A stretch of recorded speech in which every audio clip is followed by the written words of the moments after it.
ನಮಸ್ಕಾರ ಗೆಳೆಯರೆ. ಇಸ್ರೇಲ್ ಮೇಲೆ ಈ ಇರಾನ್ ಕಡೆಯಿಂದ ಮತ್ತೊಮ್ಮೆ ಹೊಸ ದಾಳಿ ನಡೆದಿದೆ. ಈ ಮೊದಲು 12ನೇ ತಾರೀಕಿನಂದು ಇಸ್ರೇಲ್ ಇರಾನ್ ಮೇಲೆ ದಾಳಿ ಮಾಡ್ತದೆ ಮತ್ತು ಅದಕ್ಕೆ ಪ್ರತೀಕಾರವಾಗಿ 13ನೇ ತಾರೀಕಿನ ರಾತ್ರಿ ಇರಾನ್ ಇಸ್ರೇಲ್ ಮೇಲೆ ದಾಳಿ ನಡೆಸುತ್ತದೆ ಹಾಗೂ ಇದು ಹಲವು ಗಂಟೆಗಳ ಕಾಲ ಮುಂದುವರಿಯುತ್ತದೆ.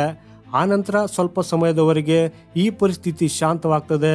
ಆದರೆ 14ನೇ ತಾರೀಕಿನ ಬೆಳಿಗ್ಗೆ ಅಲ್ಲಿ ಸೂರ್ಯೋದಯವಾದ ತಕ್ಷಣ ಆಕಾಶದಲ್ಲಿ ಒಂದರ ನಂತರ ಒಂದು ಕ್ಷಿಪಣಿಗಳನ್ನು ಹಾರಿಸಲಾಗುತ್ತಿದೆ.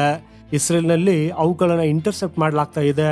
ಹಲವು ಕಡೆ ಸ್ಫೋಟಗಳ ಶಬ್ದ ಕೇಳಿಬಂದಿದ್ದು, ಹಲವು ಕಡೆ ಐರನ್ ಡೋಮ್ ಕಾರ್ಯನಿರ್ವಹಿಸುವುದನ್ನು ಕೂಡ ನೋಡಲಾಗಿದೆ. ಹಾಗೂ ಇದೆಲ್ಲವೂ ಇವತ್ತು ಬೆಳಿಗ್ಗೆಯೇ ನಡೆದಿದೆ. ಈ ಇರಾನ್ನಿಂದ ಕ್ಷಿಪಣಿಗಳು ಮತ್ತು ಡ್ರೋನ್ಗಳ ಮೂಲಕ ಇಸ್ರೇಲ್ನ ಮೇಲೆ ಮತ್ತೆ ದಾಳಿಗಳನ್ನು ನಡೆಸಲಾಗಿದೆ. ಅಂದರೆ ಇದು ದಾಳಿಯ ಹೊಸ ಅಲೆ. ಇದರಲ್ಲಿ ಇರಾನ್ ತನ್ನ ಆಪರೇಷನ್ ಟ್ರೂತ್ ಪ್ರಾಮಿಸ್ ಅನ್ನ ಮುಂದುವರಿಸುವುದಾಗಿ ಹೇಳಿದ್ದು, ಅದನ್ನ ನಿಲ್ಲಿಸುವುದಿಲ್ಲ ಅನ್ನೋದನ್ನು ಕೂಡ ಘೋಷಿಸಿದೆ.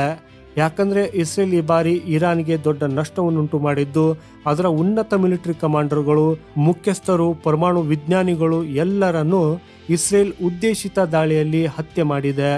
ಇದರ ನಂತರ ಇರಾನ್ ಈಗ ಪ್ರತೀಕಾರದ ಕ್ರಮಗಳನ್ನು ಕೈಗೊಳ್ಳುತ್ತಿದ್ದು, ಇರಾನ್ನ ಹಲವಾರು ಸ್ಥಳಗಳಿಂದ ಈ ಕ್ಷಿಪಣಿಗಳನ್ನು ಇಸ್ರೇಲ್ ಮೇಲೆ ಹಾರಿಸಲಾಗುತ್ತಿದೆ. ನೀವು ನಿಮ್ಮ ಸ್ಕ್ರೀನ್ ಮೇಲೆ ವಿಡಿಯೋ ನೋಡ್ತಾ ಇರಬಹುದು. ಹೇಗೆ ಟೆಲ್ ಅವೀವ್, ಜೆರುಸಲೆಂ ಸೇರಿದಂತೆ ಎಲ್ಲೆಡೆ ಈ ಕ್ಷಿಪಣಿ ದಾಳಿಗಳು ನಡೆಯುತ್ತಿವೆ ಅನ್ನೋದು. ಇದುವರೆಗೆ 2 ಸಾವನ್ನಪ್ಪಿದ್ದಾರೆ ಮತ್ತು 40ಕ್ಕೂ ಹೆಚ್ಚು ಜನರು ಗಾಯಗೊಂಡಿದ್ದಾರೆ ಅನ್ನೋ ವರದಿಯಾಗಿದೆ.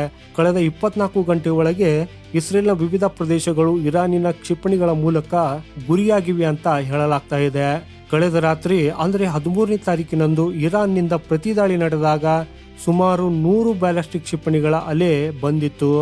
ಅದರ ನಂತರ ಈಗ ಹೊಸ ಚಿತ್ರಗಳು ಈ ಪರಿಸ್ಥಿತಿ ಸಂಪೂರ್ಣ ಯುದ್ಧದಂತೆ ಇದೆ ಅನ್ನೋದು ತೋರಿಸುತ್ತಿವೆ. ಅಲ್ಲಿ 2 ದೇಶಗಳು ಪರಸ್ಪರ ಕ್ಷಿಪಣಿಗಳನ್ನ ಹಾರಿಸುತ್ತಿವೆ ಮತ್ತು ತಡೆ ಹಿಡಿಯುತ್ತಿವೆ. ಆದರೆ ಅತಿ ದೊಡ್ಡ ಪ್ರಶ್ನೆ ಅಂದ್ರೆ, ಇದನ್ನು ಅಧಿಕೃತವಾಗಿ ಯುದ್ಧವೆಂದು ಪರಿಗಣಿಸಬೇಕೆ ಅಥವಾ ಇದರ ನಂತರ ಮಾತುಕತೆ ನಡೆದು ಶಾಂತಿ ಅವಕಾಶ ಉಳಿಯುತ್ತದೆ?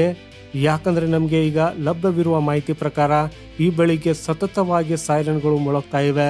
ಟೆಲ್ ಅವೀವ್ನಲ್ಲಿ ಸ್ಫೋಟಗಳ ಶಬ್ದ ಕೇಳಿ ಬರ್ತಾ ಇದೆ. ಟೆಹರಾನ್ನ ಒಳಗೂ ಇಸ್ರೇಲ್ ಏನೋ ಮಾಡ್ತಿದೆ ಅಂತ ಹೇಳಲಾಗ್ತಾ ಇದೆ. ಆದರೆ ಇದರ ಯಾವುದೇ ಅಧಿಕೃತ ಘೋಷಣೆ ಇನ್ನೂ ಆಗಿಲ್ಲ. ಇದಕ್ಕೆ ಮೊದಲು ಕಳೆದ ರಾತ್ರಿ ಇರಾನ್ ಇಸ್ರೇಲ್ ಮೇಲೆ ಸತತವಾಗಿ ಕ್ಷಿಪಣಿಗಳ ದಾಳಿ ನಡೆಸಿತ್ತು ಹಾಗೂ ಅದರಲ್ಲಿ ಇಸ್ರೇಲ್ನ ಹಲವು ನೆಲೆಗಳನ್ನು ಕೂಡ ಗುರಿಯಾಗಿಸಲಾಗಿತ್ತು.